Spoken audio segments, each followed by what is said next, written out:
Please. माननीय chairman साहब, मैं आपका आभारी हूं कि आपने मुझे बोलने का मौका दिया।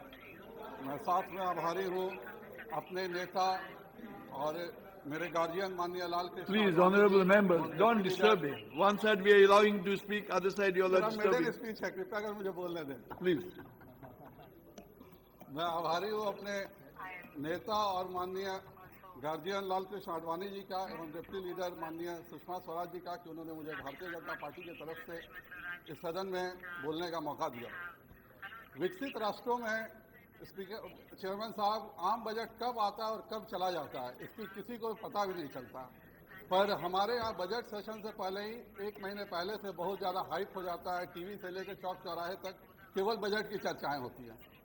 लेकिन मैं माननीय प्रणव दा का आभारी हूं कि अगर वो इसी तरह का बजट 1-2 वर्ष और लाएंगे तो बजट के बारे में चर्चा आम आदमी बिल्कुल बंद कर देगा और वह आराम से रहेगा।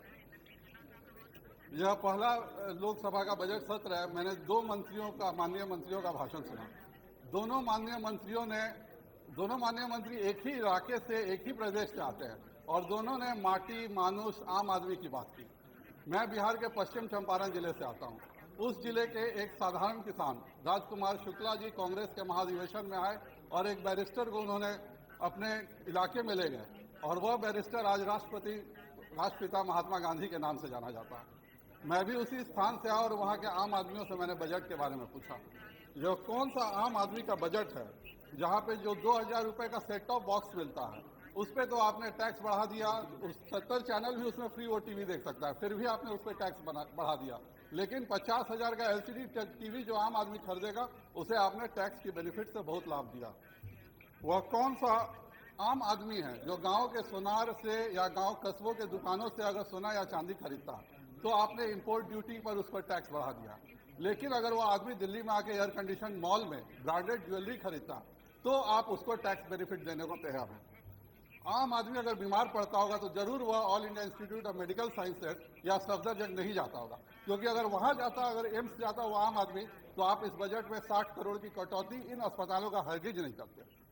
आम आदमी के लिए आपने यह भी सुविधा दी है कि 2000 सीसी के ऊपर की गाड़ियां वो खरीद करके शाम से घूम सके।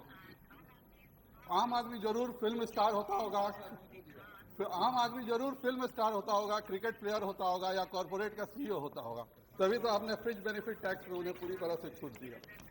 वैसे ही आर्थिक मदद की बात करें तो बिहार और मध्य प्रदेश जैसे पिछड़े राज्य तो ध्यान में नहीं आए, पर इस बजट में महाराष्ट्र और केरल जैसे गरीब राष्ट्रों को विशेष रियायत जरूर माननीय मंत्री जी ने दिया है। और बंगाल को इन्होंने 1000 करोड़ आइला के तूफान के लिए जरूर दिया, लेकिन कोसी में जबकि पूरा बिहार नष्ट भ्रष्ट हो गया कोसी के बांध पर, उसके बारे में इन्होंने एक शब्द नहीं बोला। आम आदमी और गांवों की बात ये कर रहे हैं। 10,20,000 करोड़ के बजट में मात्र 62,887 करोड़ रुपए आपने कृषि विकास, ग्रामीण विकास और सिंचाई में दिया है, लेकिन बात आप गांवों की विकास की कर रहे हैं। प्रिंट मीडिया में भी आपने 10% का सरकारी एडवर्टीजमेंट रेट में छूट दिया और 15% कमीशन में माफ किया। स्पीकर साहब, यहाँ पे जितने सांसद हैं सब चुनाव लड़ करके यहाँ आए हैं और हम जब संसद में चुनाव लड़ रहे थे तो यही प्रिंट मीडिया हमें पैकेज दे रहा था कि आप 5 लाख का पैकेज लीजिए, 10 लाख का पैकेज लीजिए, 20 लाख का पैकेज लीजिए, तभी आपका छापेंगे। कोई आम आदमी कैसे संसद का चुनाव लड़ेगा अगर प्रिंट मीडिया उसके बारे में एक शब्द नहीं लिखेगा। मैं इस रियायत का विरोध करता हूं। अगर इसकी जांच कराई जाए, प्रिंट मीडिया ने न्यूज के रूप में छाप के 200 करोड़ का घोटाला तो एक अखबार ने किया। मैं तो केवल दैनिक जागरण को बोलता हूं कि 200 करोड़ का उसने घोटाला किया, जो प्रिंट मीडिया में न्यूज छापा उसने एडवर्टीजमेंट के बदले। और 144% की जो नरेगा में वृद्धि की है उसका भी मैं बहुत धन्यवाद देता हूं। मैं धन्यवाद देता हूं कि जो नए प्रोजेक्ट इन्होंने दिए हैं, पर इनकी मॉनिटरिंग कौन करेगा। आईएएस अफसर जो डीएम और डीसी होते हैं वो सब आते हैं सेंट्रल गवर्नमेंट के अंडर में। अगर ये पैकेज का दुरुपयोग होता है, नरेगा का हो, पीडीएस का हो, जन वितरण प्रणाली का हो, तो आप आईएएस अफसर को क्यों नहीं जिम्मेवार ठहराते हैं। आईएएस अफसर को आप लोग अगर ब्लैक शीटेड करना, क्योंकि वो सेंट्रल गवर्नमेंट के अंडर की चीज है। अगर हम जब तक रिस्पॉन्सिबिलिटी फिक्स नहीं करेंगे, आप 10,20,000 करोड़ क्या 50,00,000 करोड़ का भी बजट आप दे दीजिएगा, आम आदमी को इससे कोई लाभ नहीं होगा।